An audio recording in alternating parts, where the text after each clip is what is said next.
It's Kevin Keatsman Uncanceled on 95.7 FM, KCMO Talk Radio. Good morning, Kansas City. Welcome to Uncanceled on KCMO Talk Radio. I'm Kevin Keatsman, and over the next hour, we've got a wide variety of topics. We will always invite you to be part of the program if you'd like to be involved, and we'll catch you up on everything going on. I got a bounce in my step. We're about 48 hours away from opening day of baseball season, which is outdoor season. And I love the outdoors, and I can't wait. We've been doing some cleanup around the house. Can't wait to be out there cutting grass this summer, maybe getting to the pool, playing a little golf. The great outdoors. Find it this summer. We're going to have a great spring, it looks like. We're certainly looking forward to it. The temperatures are very warm for Thursday for the Royals opener against the Guardians. We will hope the rain stays away. We might sneak in a little baseball a bit later as we talk with Mark on the broadcast.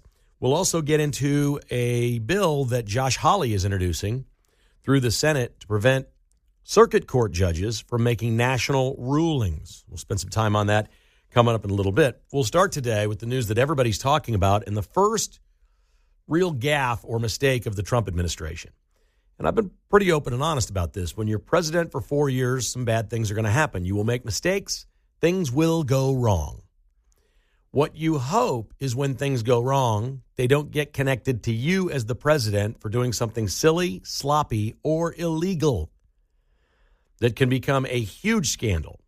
And it does not appear that any of those things are the case with Mike Waltz, the NSA National Security Advisor, goofing up on a chat group that was formed for him and Hegseth and Rubio and J.D. Vance to update them all on the strikes against the Houthis. And as they did this, somehow a journalist named Jeffrey Goldberg from The Atlantic got in the thread. That's really all you need to know. We don't need to get into the weeds and the details of how this was supposedly a secure thread. Nobody is saying exactly how this happened, but all indications now are it's Mike Waltz's fault, that he made an accident. He claims he's never spoken to Jeffrey Goldberg and doesn't really know him. We need that to be the case. We need to know and find out that Mike Waltz was not doing something he shouldn't be doing. That's the only possible scandal there is here. Accidents happen. This isn't the most secure way for them to be talking. If a journalist from The Atlantic can get in, certainly China and Russia can find their way into things like this. So it wasn't like it was some top-level, high-secret, exact plan for what they were going to do. It really wasn't that at all. Most of it, really incredibly, as it turns out, if Americans want to go read the text threads, the first impression you're going to get is, boy, I'm glad these guys are in charge. Because it was professional. They knew what they were doing. When it was successful, they had fist bump emojis and American flags. At a couple of points, J.D. Vance was saying prayers for our troops. I mean, these are exactly the kind of people you want in charge. The exchange itself, nobody's talking about. The exchange itself is reflective of what you and I think of the Trump administration. And that is transparent, honest, loving America, many times devoutly Christian, conservative, and completely and utterly on the side of our troops and American greatness. And that's all this text thread was.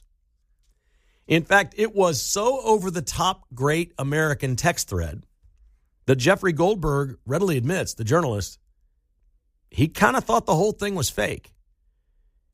He's like, why am I seeing this? This can't be true. And it didn't, for his perspective, an anti-Trumper, an anti-conservative, he would have looked at this and thought, I'm being set up. This is too good to be true. These are bad people. And if they were on this thread, they'd be saying horrible things, like racist things, like offensive things. That's what a liberal would think this thread was going to be. And it wasn't. Remember when Trump said he had the perfect phone call with Ukraine? This was like the perfect group text. It was everything you would want of the people in charge of executing military actions in the United States. Somebody screwed up and allowed a journalist in it. Trump says it was a mistake and that Mike Waltz learned a lesson. And he's not going to fire him. And Waltz isn't going to resign. It's not a fireable offense because in the end, what everybody got to see was something that makes you like the Trump administration more. It really does. There was no coordination. There was no war plan. There was no, hey, this is going to happen. In fact, Goldberg said he sat in a parking lot in his car on this text thread because there was a time or something was going to happen And he waited and waited and waited. And then he started doing an X search, a global X search to see, I think the time was like 2:40 p.m. in the afternoon or something his time. And around 2:50, he found a place in Yemen or whatever where there were some explosions. And at that point, he thought to himself, oh my God, this thing is real. I was in on a real thing. By then, it's too late to share. It's not really a story. It's just egg on your face at that point. But this was one of those things that no reporter, there was never any national security problem because no reporter could have believed this to be true. There was no way to verify it. No reporter in on this thread would have said, I'm going to Twitter, I'm in on this thread, because if that was a fake thread, you're fired. No, I mean, I don't know a single reporter that would have done it. Maybe Rosie O'Donnell would have done it. Maybe the ladies of The View would have done it. They wouldn't get fired for that. But if you were like a real reporter at any sort of media enterprise that has reporting or stories like The Atlantic, he would have been fired. If he posted that before it all happened and was wrong, that's the end. It's probably the end of his career. So reporters aren't going to do that. There was never any national security threat. The reporter literally wasn't involved in crosstalk, wasn't in the thing. He was just seeing it. So, look, I don't blame the Democrats for attacking this. This is a mistake. It's a gaffe. This shouldn't happen. It's disappointing. I don't know enough about Mike Waltz to draw any conclusions or judgments as to whether or not he's really great at his job. But if security is in his title and he's doing this, that's not good. Like, I wouldn't be the good national security guy because I don't know anything about private text threads or how to do any of this tech stuff. I'd need help with all of it. I'd be no good at any of it. You don't want me anywhere around your security. You don't. That's not for Kev. Don't hire me for any of that. Don't call me or email me and say, hey, how do I do this on my phone? I don't know. But if that's Mike Waltz, that might be a problem. Something happened here, and it wasn't good. So we get the first hiccup of the Trump administration. You've heard John Anthony this morning talking about this report on Fox 4 about the buses to the World Cup in 2026. And it's an interesting read from the perspective of, did you know, you knew they were going to spend a bunch of money, you knew they were going to tear up Arrowhead. If you were planning to go to a match for the World Cup in 2026, how do you feel about parking your car and getting on a bus and going? Did you know that was part of the deal? They said they haven't decided yet whether they're going to let people drive to the game. That leads me to believe that any normal person with a ticket ain't going to be driving to this game. You better be a VIP. You better be with FIFA. You better be on the inside. You better be Mayor Q. Somebody with some sort of VIP access, they'll be allowed to drive in there and get there. But it's not going to be very many people, apparently. And they don't want to say the hard part out loud. There can't possibly be more people packing into Arrowhead, which will have fewer seats, that creates a parking problem that doesn't really exist at Arrowhead. Now, can there?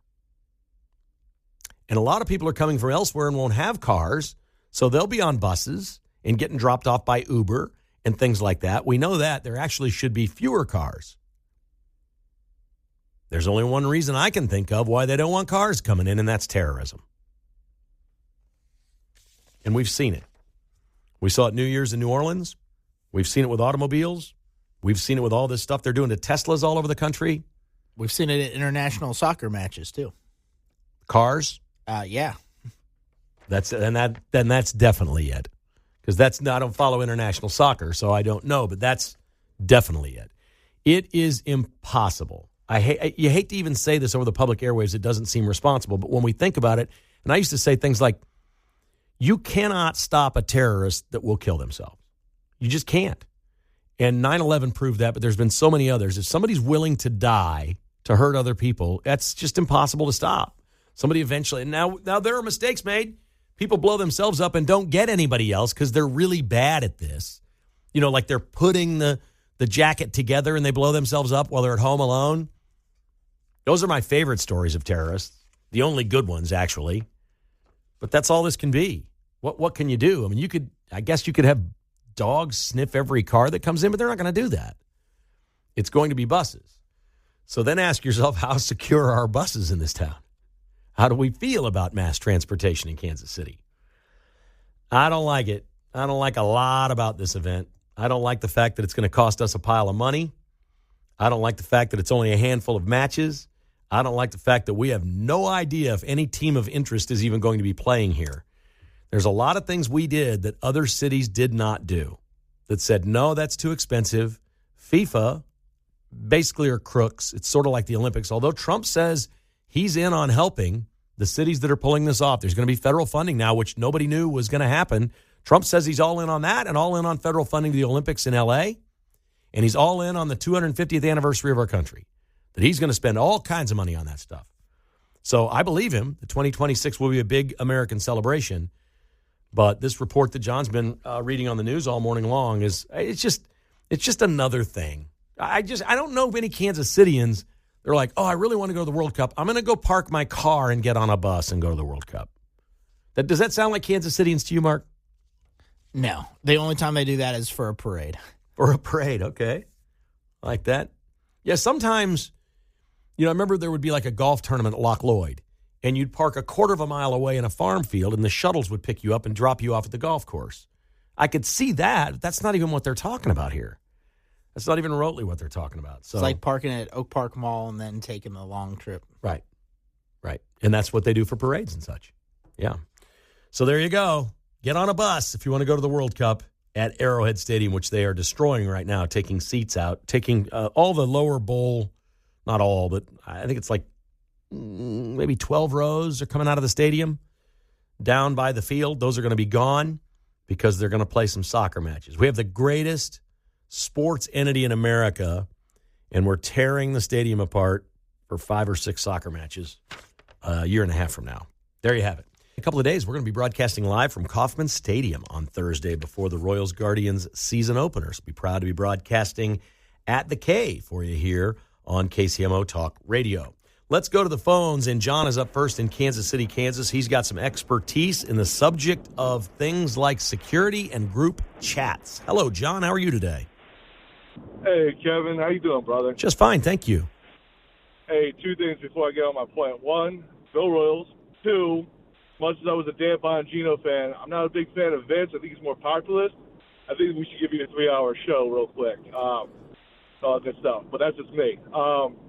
As a former Army intelligence analyst, I do use Signal. I talk to people about sensitive information. It's not classified, but I do talk to them about sensitive information that you don't want it on a unopened, unencrypted text message. Some things that we don't want the Democrats here in Kansas or the Democrats in the national level or the Chinese, the Russians, the Iranians, the actions of people we don't want them knowing or having ideas on. 1, that's 1. 2, I'm not even sure if this text message, this Signal thing is even real because to me, it sounded like coming from Pete and all them, it's fake, it never even happened. I remember the Democrats used to say a year ago that we were making cheap fake videos of Joe Biden. So well, they're saying they did it. They're saying it's legitimate and it was real. So it did happen. The Trump administration has admitted that at this point. The question is, how did a reporter accidentally get in that group chat? They say it's Mike Waltz's fault. Any idea how that would happen? I'm not on any group chats, specifically on Signal. So imagine somebody might have accidentally plugged in a wrong number, if that did happen. 1, but 2, I don't. Maybe we got to. Maybe there's a couple people that with that name and they misconstrued it with somebody else that should have been. Well, they should have done a double check on that. But then again, I doubt there was any sensitive information people, actual targets, anything located on that text message. It wasn't. It's all been released, and it's the kind of stuff that you look at and you go, "Wow, I'm glad these guys are in charge because they really love America and they're doing their job." And I thank you for your call. What you don't want to think is that Mike Waltz was doing something behind people's back, that he's been talking to this reporter or doing things and accidentally, because he had the contact in his phone, got into the Signal group chat. But Waltz has convinced Trump that didn't happen. So that has to be good enough for the rest of us. Because the first thing you think of is somebody working behind the scenes against whatever's going on with somebody in the media that's uber liberal and doesn't like the Trump administration to get information out. That's the last thing you want in the Trump administration is any leaks. And Trump is obviously convinced that there's no leaks here, or he would have fired him on the spot if he thought that were the case. John is calling from Topeka. Hi, John. How are you today? Hey, good morning. Doing all right. This giving people a ride from someplace that they're parking somewhere else to Arrowhead Stadium. I went to Comic-Con this weekend, and it was pretty much packed down in there. And I thought, well, it'd be a good idea because one guy said, "Hey, it's $30 to park here, but it's you leave by a certain time. So if you want to go park at the Hy-Vee Arena, Kemper Arena." And they're giving bus rides over. I thought, well, it'd be all right. And I told my stepson, I said, I've never done this before, but we'll try it out. I'll never do it again. What happened? Well, I sat there for well over an hour waiting for the bus because they didn't have enough buses to take people. Right. And then I felt like we could have walked up from Kemper Arena up to where the Comic-Con was faster than the bus service was getting us there. So okay. So if there'd been enough buses, it was easy enough for you to do. And was it free? No, it was $10 for parking. Okay, and so what was parking at Bartle Hall? If you wanted to park right there, how much was it? It was $30, right? Yeah, close. $30. So, okay, yeah. But or $20 or different places. I get it. I get it. It's a pain in the rear. Downtowns everywhere in America are a pain in the rear. Ours is better than most. We don't have the traffic downtown that we think we do. We're such a suburban community, and we're so accustomed to ease. And you live in Topeka, you don't have a lot of traffic there. We're so accustomed to getting in and out of places so fast. The second we get delayed 10 minutes anywhere, we think it's the end of the world. I just spent 2.5 weeks in Phoenix. They've got almost 5 million people there. You want to get in some traffic, go get on the 101 over towards Scottsdale some afternoon, and you'll know that we really don't have traffic problems here. Exactly, and that's the truth on that. But if they're trying to try and bust 90,000 people in to go see a soccer game and do it on a repetitive basis, I think they need to get some more plans on getting the buses working versus because I saw a giant failure and it was just a small thing, Comic-Con. Yeah, I think I'm hearing you say they need to bring some more buses in from out of town for that event. Yeah, I don't know how many we have. Look, every bus I see in Kansas City is empty. And I'm just being honest. Every time I see a bus go by, there's nobody on it. Nobody. Ever. It's just the driver driving around. I don't know who's on the buses. The ones I see, nobody's on. Do you? Yet they have buses in Topeka? Are people on them? Yeah, there's people use the bus all the time, but I drive K10 and I see the bus that goes from Lawrence to Kansas City back and forth, and it's always empty. I'm empty. Like, is there anybody uses that? No. I'm like, there's no one there, and I'm in a semi, so I can look up in there and see if there's anybody in there, and it's always empty. Every time I've looked, and I've looked every time when I got a chance. Yep. All right, buddy. Hey, thanks for the call, John. Appreciate you, man. Have a nice day. Take care. Glad to have you in Kansas City for Comic-Con over the weekend. That was a bunch of Star Wars stuff, right? I saw some people dressed up like, I don't know. I don't know any of this. Yeah, I don't know character names, but I had a couple friends that were there. So. Definitely. They love it. It's very popular in almost every city, and they bring in actors from some of the action movies and things like that. Pretty cool stuff right there. All right, when we continue, we're going to talk a little bit about a law that Josh Hawley is introducing, and it involves something that Trump has also done with this Judge Boasberg, invoking the state secrets privilege. They're getting around this judge the best they can, but the best way to do it is to enact a law, and Josh Hawley has a great, great idea, and he has unveiled that today, and we will share the details of that with you and what it might mean down the road. You're listening to Uncanceled on KCMO Talk Radio. I'm Kevin Keatsman. We're coming right back. All right, Mark has found a really nice nugget here this morning in the Kansas City Business Journal, and it's a subscription-based publication that's part of the Kansas City Star, and a lot of business activity takes place there, but it sometimes can be hard to find these things, but they get reposted a lot on social media, and this one is now making the rounds. It is a statement from a local company, 3D Development. If you go to their website, Dream, Design, Develop, they revive historic buildings to create contemporary multi-use spaces. So this is 3D Development wanting to do redevelopment downtown with the Kansas City Royals in older buildings. That's their business. And they have given this quote to the Kansas City Business Journal about the Royals moving to Kansas. Quote, after creating an alternative for a downtown Royals Stadium location at Washington Square Park last January, we began to model and conceptualize that site and build a strong case for the benefits once the Crossroads site failed the vote in April. We are very concerned that the Kansas ballpark incentives and site have become very compelling, and we are at risk for missing this once-in-a-half-century opportunity to attract the Royals to downtown. It is a critical time right now for Kansas Cityans to show support for Royals Stadium in downtown Kansas City. The alternate and reality is that Kansas is about to win this ballpark.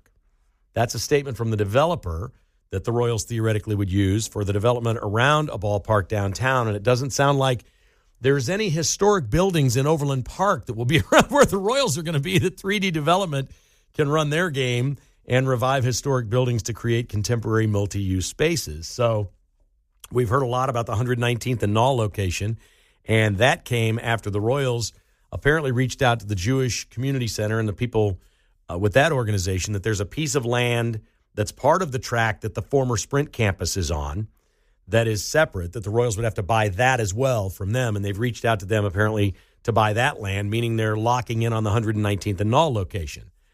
I cannot imagine the one-way traffic in Overland Park and Leawood 81 times a year when the Royals play, and residents not going absolutely crazy over the fact that there's a ballpark with lights on until midnight.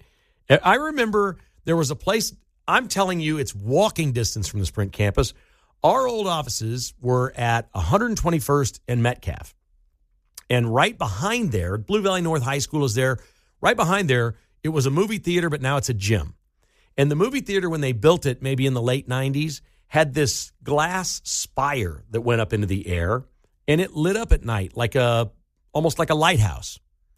And it was the biggest story in this city for 3 months, whether or not residents in Overland Park were going to allow that to be on top of the movie theater because it was going to light up every night. And, you know, teenagers go to the movies, and that place doesn't close till 1 in the morning. And people lost their minds over this. Now, 3 blocks away, we have a Major League ballpark and the lights that go way up into the sky? Really? Everybody's on board with this. You're telling me the county's okay, Overland Park's good, Leawood officers are going to come over and help patrol one-way streets through Leawood to deal with the traffic jams they're going to have in Leawood every single day? I'll believe this when I see it, man. And I'm not against it. I understand why the Royals love that site. I get it. But I'm the only one telling you the truth.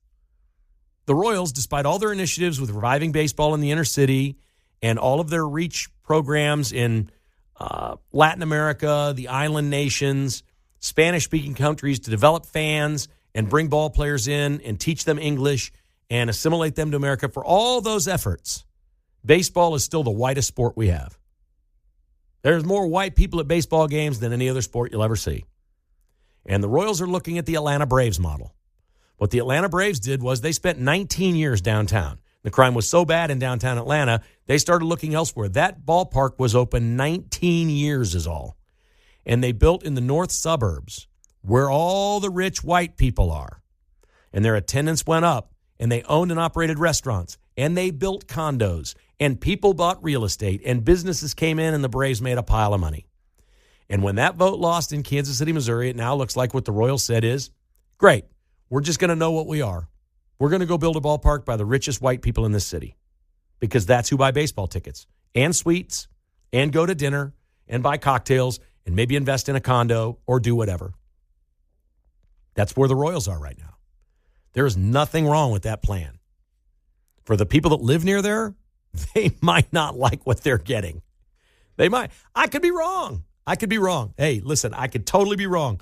I just know that I worked in that area and was there every day for 25 years. And I think I got a real good pulse on the people that live around there, what they think of their properties, what they think of development in large. You know, that so many things have happened, that their home that they've had maybe for 30 years is now surrounded by all these businesses and restaurants and stuff. Doesn't mean they have the power to stop anything. And I'm sure the Royals are doing all their due diligence, and know how to, get around it all and figure out who the power players are and go forward. But that's a pretty strong statement from 3D Development. And it sounds like a Hail Mary by 3D that, hey, listen, somebody in Kansas City needs to step up and do this. But, folks, there's nobody. The county's a hot mess. They're not going to be in on any of this. Kansas City, Missouri has a little money, but not nearly enough. And the state of Missouri, I mean, what'd they say? We'll maybe kick in a third, but we got to see the county do something first, and the county's not going to do anything. So it's hard to see any of this happening. All right, Mark, I'm locked up. Who's on the line here? What are we doing here at the top?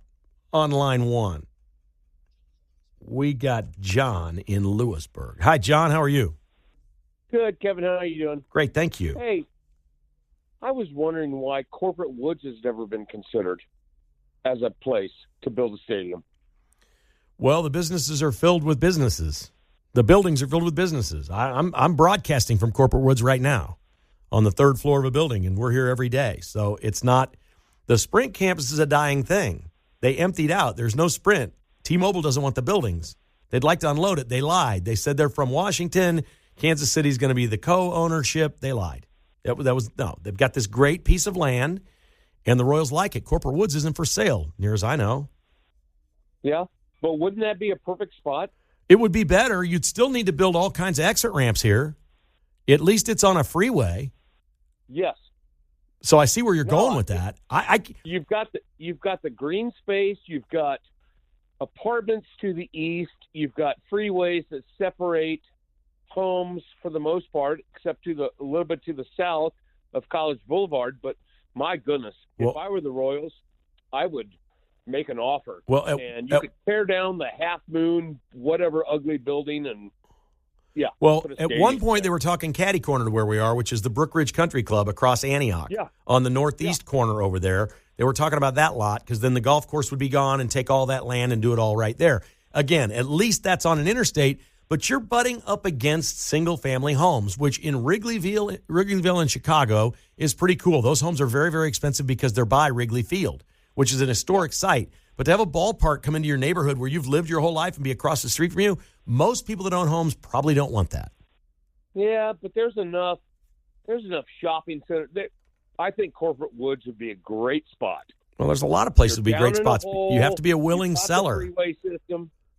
Yeah, you have to have a willing seller, and I don't think they're selling this anytime soon. Corporate Woods has been a resounding success. But I do hear you. I do hear you. It would be better than 119th and Knoll. I don't think there's any question about that. Here's Jeff in Kansas City. Good morning, Jeff. Good morning, Kevin. It is interesting what you're saying about the Corporate Woods spot and the Sprint campus. It's funny how the North Kansas City plan just kind of fell off the map. They wanted something downtown, and then they were kind of lukewarm about the North Kansas City deal. But that backs up to North Kansas City, or that backs up to the Kansas City skyline, and they could have put something down by the river until they built all those apartments down there. And well, my only prediction all along is I think they're both moving to Kansas because the money's so good. The Star Bonds are going to pay 70%, and I don't know why no team has ever turned that down. I've said this from the beginning. No major league franchise in America has ever turned this kind of money down. If Kansas is offering it, how do the teams not move?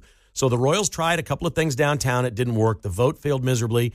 I think the Royals got skittish about people coming across the river on the bridges to go to games. And the Royals have their demographics. I don't know what those are, but it's way more than half the people at games are from Johnson County. Way more. They know that's where their fans are, and if they can get closer to them, they would. At one point, they were looking at a site out on 69 Highway out by Blue Hawk Development, 159th Street, where there's a lot of land and they could build whatever they want. I figured if they were coming to Johnson County, that's where they'd go. I can't imagine jamming a ballpark into the 119th and Knoll spot and dealing with that traffic every single day. I can't even imagine it. But you're looking at jamming a ballpark down on Washington Square Park. Well, they're not going to do that either. There's no money there. There is no money there. No money. And you're right, it's going to go to Kansas. It's going to go to Kansas, and I think the Chiefs are going to wind up at the Legends. But I'll say this about the Chiefs. If the Royals vacate and announce plans, hey, we're moving to the old Sprint campus in Overland Park, if that's what they decide, there becomes a better chance that the Chiefs stay where they are. Because then Missouri can focus in on one team, maybe generate more revenue for that one team, and the Chiefs get that entire spot. They could literally, if they wanted to build a new stadium, tear down Kauffman Stadium and build a new stadium there if they wanted.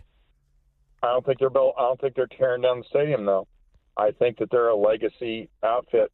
I think they're going to be set with what they've got. The Chiefs? And they're just going to prove that. You're talking about Arrowhead? Yes. Okay. That'd be interesting. There's no Super Bowl that way. Well, but here's the deal. It's loud, and it's a legacy thing. It's loud because the fans. Any stadium is loud with fans. It is. It's loud because the fans. Maybe louder in a dome even. Yeah, it'd be louder in a dome. You put a roof on Arrowhead, it'd be even louder. Maybe. And I can't imagine taking $700, $800, $900 million and renovating Arrowhead and trying to put some sort of a dome over it and say, okay, we've renovated the stadium again. The infrastructure is still old. The Hunt family views it differently than I do. And a lot of people this is not a popular sentiment in Kansas City. I do not view it as an iconic sports venue. In 50 years, maybe. But it's not Wrigley. It's not Lambeau. It's not Fenway. It's not one of those. It is not. It can be someday if they keep renovating and doing what they're doing. But what we know is we've got almost 60 years of history in that location, and not a single thing has developed around it, and almost everything around it has gone out of business. The hotel's sitting over there it's dilapidated. It's closed. It's done. It's out. It's done. The Denny's is still open. They built a Taco Bell, and it seems to be popular. I think the Denny's burned down. I don't know if they rebuilt it. Yeah. No Denny's now. The Taco Bell's there, I know for sure, right? Oh, okay, so we got a Taco Bell. Now, there's some development. And the BP gas station. It's not a good location for the Chiefs. It's not. And if he's doing it for his dad and his family or whatever, I get it. I still think at the end of the day, the money won't be enough, even if the Royals are gone.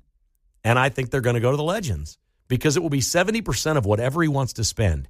And Clark Hunt has enough money. He may want to spend $3 or $4 billion. He may want to build a hotel and a golf resort and see if we can get a casino license. There could be a million things he could do with the state of Kansas. You know what they do in other states is they allow sports betting at sports venues, and they don't have that really yet in Kansas. You can't do that at a venue. It's at the casinos only or on your app. Now, obviously, you can have your app and be at a game in Kansas and make a bet. But in Arizona, what they do is they actually have the sports book at the venue for people who aren't on apps or whatever. But it has to be a sporting venue to run a sports book. Then the Chiefs go get a gambling partner, and everybody that places a bet that day, the Chiefs are in on it. I mean, this league has gone, the NFL's gone nuts. They've gone from don't mention gambling lines with people on TV to let's be partners with sports gambling entities. They've just done a 180 and gone all in because there's a pile of money in it. And what I know about owners is they follow the money. And there is no question financially, the best thing for the Kansas City Royals is to hightail it out of Missouri and go to Kansas. Financially, for the Chiefs, the best thing is to go to Kansas as well. It isn't close. It's never been close. The only thing I've thought that would keep either team in Missouri this whole time passing the vote, I guess, would have because they were committing to it, although that probably would have been a long-term bad plan for the Royals. The only thing I've ever thought that would keep either one of them there was Clark Hunt thinking about what his dad thought of Arrowhead Stadium and not wanting to leave. That's it. That's the only reason I can think for these two teams to not be in Kansas. There is no financial reason at all. So when we had on this show 4 weeks ago, the senator from Kansas in the committee meeting saying we've got a deal done with one of the teams and most likely the other, it sounds like he was talking about the Royals were done and they're headed to, it sounds like Overland Park. It's what everybody's talking about, or at least heading to Kansas, somewhere in Johnson County is where they're going to go. And the second deal he was talking about was being close with the Chiefs, and that would be the Legends. He didn't misspeak in his committee meeting. He was very clear. That was the most solid news we've gotten about any of these teams over 3 years, was that committee member shutting down one of the people in the hearing saying we want to redirect sports funding for major league teams from the gambling to education. And he said, don't be an idiot. We'll look like idiots. We've got a deal done with one team, and we're really close on the other. And what he was trying to say is the Royals are going to Johnson County, and the Chiefs like the Legends. And again, the state of Kansas will pay for 70% of all of it. No teams have ever gotten that deal anywhere. So we don't have to hate on it, and we don't have to have this Kansas-Missouri thing. Let's have great new stadiums for other sports franchises that we love, and they're still in our city, and it doesn't matter which state they're in. Get over it. Forget about it. It doesn't matter. What does matter is if you live around the ballpark at 119th and Hall and they're building the stadium with these lights and you got one-way traffic all the time and you can't get home from work because you work downtown and live in Overland Park and now all of a sudden you can't get home. Oh, my God. Can you imagine people that are still working at actual locations coming home every night through there to try to get home from where they work? We're talking about tens of thousands of people that will be affected by almost every Royals game. Sunday afternoon games, not so much. But almost every other one of them will have some sort of factor, even the Thursday afternoon games and whatnot. Those games end around 4 o'clock, and people are coming home and the stadium's emptying out. It's going to be wild, man. You add that many cars in that space, I don't know what they're talking about for the roads other than one-way traffic. What they could build, what they can do, I'm not sure. But I wouldn't want to live there. And I love Johnson County. I've lived in it most of my life. I love it. I would not want to live anywhere near the ballpark. No, but I don't. I've moved west a long time ago to get away from people. I like open spaces and sunsets and grass and air and fields and things like that. So I don't like the traffic noise. I don't like all the stoplights. And I can't imagine living within, gosh, Mark, there's going to be people that live over on State Line in Missouri that'll be affected dramatically by this. Oh, yeah. Anybody within 3 or 4 miles of that stadium is going to be affected dramatically with the traffic that'll be coming in. Your life will change. And unless you just love the Royals and can ride your bicycle to the game or something, it's not going to change in a great way. Those roads are going to be gridlock. And you think it's tough getting out of Truman Sports Complex. Wait till you try to get out of there.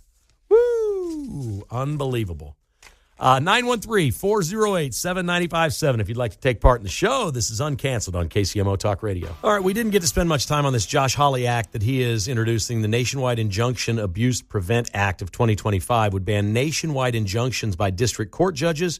It would clarify that a district court judge orders only applies to the party in the case or within the local judicial district, not the entire country, and would empower the executive branch to effectively pursue a national policy. That sounds great. Let's get that passed and get it going, and this Judge Boasberg is over. Trump has sort of circumvented Boasberg, invoking what he's calling the state secrets privilege, so he's not sharing any more of the flights with Boasberg. He's just going to send people. So we'll see. You know this thing's going to wind up in the Supreme Court because, of course, it is. Mark, we have shorted your time today. We got too busy on this stadium thing. What are your thoughts on the stadium, my friend? I like that stadium. I think that 119th and Null area is a little bit tight, but if they can expand it a little bit, maybe buy up that Guitar Center, Walmart, Kohl's that are right over there, get it a little bit bigger, have some more parking, some more places to build some stuff up, it might work. Interesting. Then Metcalf could be a part of it. I'm not sure they're taking the Walmart out of there. Now, there's a convention center real close to there as well, or a Trade Mart and some things like that. Mm-hmm. That's a possibility, or something that they could repurpose maybe. There's a lot of room. I don't have any problem with the space. There's plenty of room to build a ballpark there, and I think they'll be able to put some parking in. That's not the real concern. The concern is the people that live around there and how do you get in and out and function as a suburban neighborhood as they've become accustomed over the last 50 years. That gets disrupted totally. Yeah, it's the people. Yeah, it is, and it's a little bit of ways from 435 as well, so it'll affect those businesses as well. You're familiar with Conor McGregor, right? Oh, yeah. The Irishman. Did you know he said he's running for president of Ireland? I did not know that. He wants to run, and he wants to run on the Trump platform. We're tired of the immigrants, our country spending all this money overseas, doing all these other things. So what do you think happened once Conor McGregor announced that he wants to run for president? Rosie freaked out? Rosie did freak out. But the leftists in Ireland are now considering charging him with an inciting hate crime from riots in 2023, which could lead to 7 years in prison. If they do this, if they didn't learn that trying to do this to Trump has the opposite effect, he's going to win. I hope they do charge him. Irish people will support him like crazy and get some real freedom going on there. The Vince Show is coming up next.